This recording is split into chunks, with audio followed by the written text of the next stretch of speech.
अस्सलाम वालेकुम दोस्तों, कल सऊदी पब्लिक हेल्थ अथॉरिटी ने यह मैप जारी किया जो आपको स्क्रीन पर नजर आ रहा है और सऊदियों को कहा गया है कि इन मुल्कों में जो रेड ममालिक है जो आपको मैप पे नजर आ रहा है इनमें जाना खतरा है। यहाँ पर कोरोना वायरस के केसेस इंतहाई ज्यादा है। वीडियो में लंबा नहीं करूंगा, आपको इतना बताऊंगा कि ये जो डार्क येलो कलर है इसमें पाकिस्तान और इंडिया भी शामिल है। सऊदियों को कहा गया है, यानी पाकिस्तान भी इस रेड ममालिक के करीब ही है। यहां पर भी जाना मतलब खतरा है।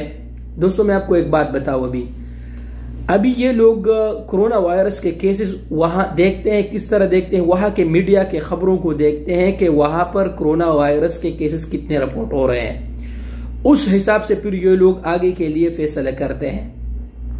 अभी मैं आपको बताऊं दोस्तों, पाकिस्तान का मीडिया चिल्ला रहा है, अल्लाह उनको तबाह बर्बाद करे, कि यहां पर नए केसेस इतने आए हैं ये वो, और मतलब कि दुनिया में तो बस भर गया है कोरोना वायरस से।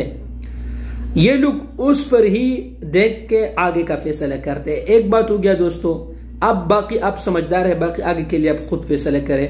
अभी कुछ ही देर बाद फिर रिपोर्ट आएगा कि आज कितने केसेस आए हैं। एक बात हुआ दोस्तों, आप बाकी खुद फैसला करें कि क्या करना है आपको अगर आप आउट ऑफ कंट्री है। मैं आपको एक बात बताऊं दोस्तों, बाज दोस्त कहते हैं कि यार उमेर भाई हमारा तो अभी तक खुरूज आउदा और इकामा नहीं, क्या करें। हालात देखकर आप खुद फैसला करें, समझदार है आप। देखें, अगर आपको इकामा और आप इस आस पे बैठे कि इकामा और खुरूज तमदीद हो जाएगा, आप खुद फैसला करें तो ठीक है। अगर आपको जरूरत है, अपने कंपनी को कहे कि पैसे अदा करके मुझे बुलाए, क्योंकि इकामा भी 3 महीने का जो है ना वो रिन्यू हो रहा है, 6 महीने का भी हो रहा है। लिहाजा जैसे ही आपको अच्छा बेहतरीन नजर आए आप उसके मुताबिक फैसला करें। इस मैप को देख के थोड़ा गौर करें और फिर जो है ना आप फैसला करें।